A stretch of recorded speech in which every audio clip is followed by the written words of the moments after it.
But before I get into this information I want to give today, I have to give what I consider to be an alternative worldview. And I think I might even said this last year.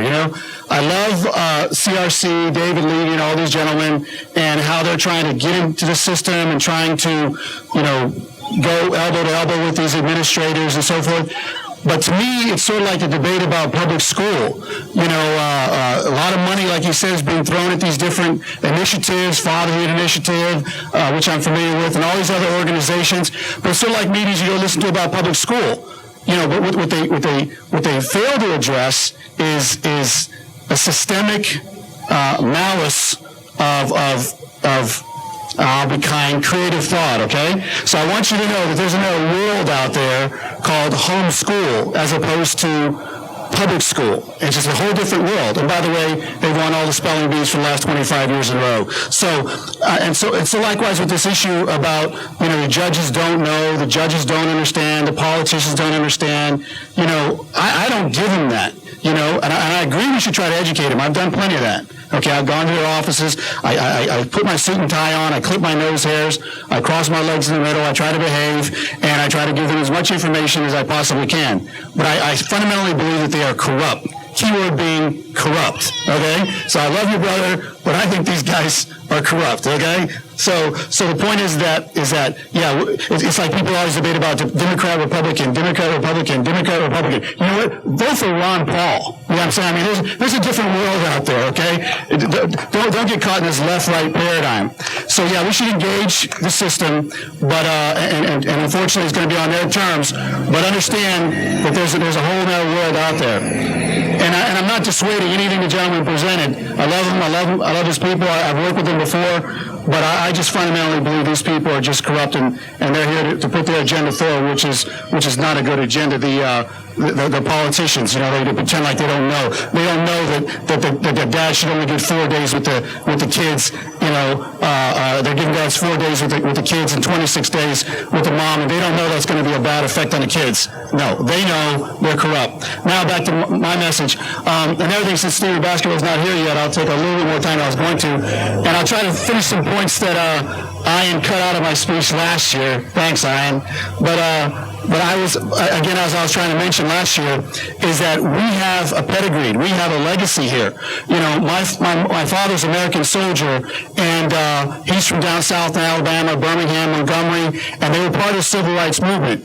And you have to understand that what we're doing here is not dissimilar to what happened in the civil rights movement. They had no money, they had nothing, they were beat down, they would go to the legislator, as the gentleman said we should try to do. They went there 200 times to try to get legislation to vote against lynching. Okay, hey, look, legislator, we're grabbing black guys out of jail without a trial and hanging them. Would you please present a piece of legislation saying that's wrong? And they'll say, son, we're so glad you brought that legislation. We'll look into that. We're going to have a subcommittee. You know what? They're corrupt, okay?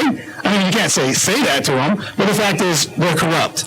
And so finally, after 200 efforts, they were finally able to get laws against lynching. You're not allowed to lynch people anymore, and so likewise what we're doing. After hundreds of meetings of trying to meet with these legislators about getting more parenting time and getting 1/3 parenting time and all that, we need to keep fighting the good fight, because this battle was fought before.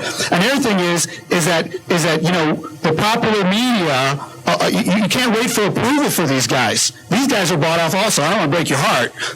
Some people call it mainstream media. We call it shamestream media. A lot of these guys, these are paid off people. These people are, they're not seeking the truth. You know what I mean? And we've had plenty of good press and plenty of honest press, but we've had a lot more ignoring of our press. And so the idea is you make your own media. You go to YouTube, you like this gentleman here that came with me that one year, you get up on the radio, you make your own media, like this other gentleman handing out stuff in front of the courthouse. I've done plenty of that. Snow, rain, sleet, by myself, in the snow, I don't care, hand stuff out. And which brings me to what I wanted to say today, okay? And that is the concept of what is success. So many times we get beat down and we say, there's only a few guys listening, and we didn't get that piece of legislation through. It got buried in committee, which is one of their little games that they play, and so forth. So what is success? What I do is that people call me, and by the way, my website's Captain Tony Taylor, www.captaintonytaylor.com, 877-769-0567. So people call me from everywhere and so forth, but they normally call me after their left leg is ripped off their body, and then we got to sit there and do some kind of triage and get them back together again. A real benefit that you're doing right now here is that other people that are getting ready to marry someone who's kind of on the edge, but, she's got really neat earrings, and they look at it very flippantly. We're presenting it. This is serious business, dude. Well, I just met her last week. I love her. I'm going to marry her. I'm like, you know what? You might want to ask her why she's divorced 4 times. I'm sure it's not really all those other guys' fault. You know what I mean? And she's got these beautiful kids here that belong to these other guys, and all those guys don't love their kids, and they don't want to see their kids. They're all bums. She told me that they were all bums. They're all bums? I mean, that's simple. You know what I'm saying? And so the idea is that I'm not trying to put any bad image on this person or that person, but, this is serious business. And in fact, it's a business. You get involved in these courts here, and it's like meat grinding in there. And they're making money. The federal subsidies, U.S. Code 42, Title 40, subsection 666, which we refer to as the beast. These people are just grinding people up and making money on the deal. It wouldn't have anything to do with the $100 million they're making in subsidies, would it? You know what I mean? It's just total corruption. They know who's buttering their bread. And so when I talk to these young bucks that are getting ready to get married, I always ask them, you got to engage their brain because it's generally just spinning. And you say, excuse me, do you know what the divorce rate is in this country? And they'll say 50-50. I'm like, dude, you got to be kidding. These people actually know that we have a 50-50 divorce rate, and they're just going to go jumping in. And I'm a Christian, so I believe in marriage, but I also believe you should do it with your eyes open. Martin Luther from Europe, he says, before you get married, you should have your eyes wide open, and after you get married, you should have your eyes half shut. Okay?